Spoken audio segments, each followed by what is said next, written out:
All right there, boys and girls, here we are, day 15. Hold on a second.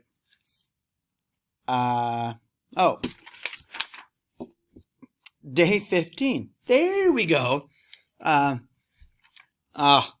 Says, look what Patty did. He turned these math problems sideways. That little rascal. He's a prankster. All right, number 1.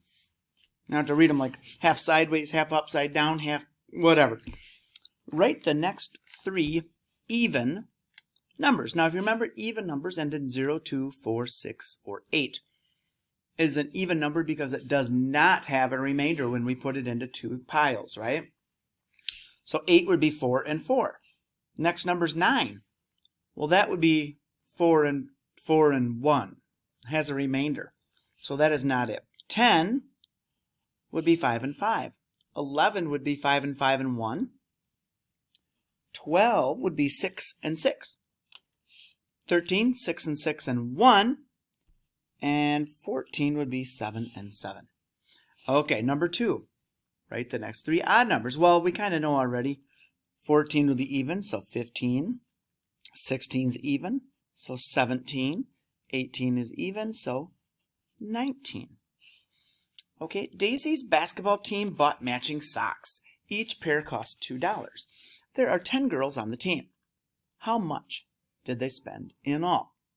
So each girl has to spend $2, right? And there's 10 girls, so 10 times 2 is 20. So they spend $20. Okay, number 4. Color a fourth.